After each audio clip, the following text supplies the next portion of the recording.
ሰላም ጤና ይስጥልን ኩሩ የመርፉ ቤተሰቦች ሰላሙን ሁሉ ለእናንተ እያልን ስለ አርሰናል ክለባችን ትንሽ እንበላችሁ። አርሰናል ማለት ከሽንፈት በላይ ነው። ዛሬ የምንነጋገረው ስለ መራራው ሽንፈት ብቻ ሳይሆን የቡድን ከደረሰበት ስብራት እንዴት አገግሞ ለታላቅ ድል እንደሚነሳ ነው። በትላንትናው ጨዋታ ያየናቸው ክፍተቶች ብዙ ናቸው። በመሃል ሜዳ ላይ የነበረው ጫናና በቆሙ ኳሶች ላይ የታዩ ጥቃቅን ስህተቶች ዋጋ አስከፍሉናል።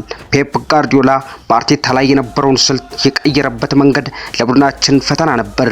ነገር ግን ሽንፈት ለታላቅ ስኬት መማሪያ ነውና ስህተታችንን አርመን ይበልጥ ጠንክረን የምንመለስበት ጊዜ አሁን ነው። ለተበሳጫችሁ ደጋፊዎች አንድ ነገር ልንገራችሁ፣ ትካሳላችሁ። የዴቪድ ራያ ድንቅ ብቃት ገና ይጠብቀናል። የእውነተኛ ደጋፊን መለኪያ ቡድኑ ሲያሸንፍ ብቻ ሳይሆን በሽንፈት ውስጥም ከጎናቸው ስንቆም ነው። ሽንፈት ለትልቅ ድል ማገዱ ነው። መድፈኞቹ አሁን ሊሰማቸው የሚገባው ቁጭት እንጂ ተስፋ መቁረጥ አይደለም። ቡድኑ በትላንት ምሽት ጨዋታ የታዩ ስህተቶችን እንደ ትምህርት ወስዶ የቀረው ውድድር በበለጠው ለመጨረስ ቆርጦ ተነስቷል። ለዚህ ደግሞ 3 ግዙፍ ምክንያቶች አሉ። አንደኛ፣ የፕሪሚየር ሊግ ፉክክር። አርሰናል አሁንም በሊጉ የደረጃ ሰንጠረዥ አናት ላይ እንደተጠበቀ ነው።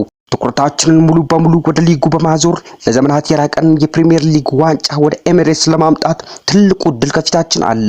ሁለተኛ፣ የአውሮፓ ሻምፒዮንስ ሊግ ህልም። በአውሮፓ መድረክ እያሳየን ያለነው ድንቅ ብቃት ቡድኑ ከየትኛውም ታላቅ ክለብ ጋር እኩል መፋለም እንደሚችል አሳይቷል። ይህ ሽንፈት ተጫዋቾቹ በአውሮፓ ሰማይ ስር ታሪክ ለመስራት ያላቸውን ጥማት ይጨምሯል።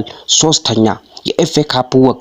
አርሰናልና ኤፍኤ ካፕ ያላቸውን ጥልቅ ቁርኝነት ማንም አያውቀውም። በዚህ ታሪካዊ ዋንጫ ላይ ያለን የበላይነት ዘንድሮም ተደግሞ የለንደን ሰማይ በቀይና ነጭ እንዲደምቅ ለማድረግ ዝግጅቱ ተጠናክሯል። መልእክት ለደጋፊዎች፣ ውድ መድፈኞች፣ ንዴታችሁን ወደ ድጋፍ፣ ቁጭታችሁን ወደ ወኔ ቀይሩት። የመድፈኞቹ ጉዞ ገና አላበቃም። ዋንጫዎችን ለመጨበጥ ጉዞ አሁን ተጀምሯል። አይዞን። የእግር ኳስ ውበትና ህመሙ ያለው እዚህ ላይ ነው።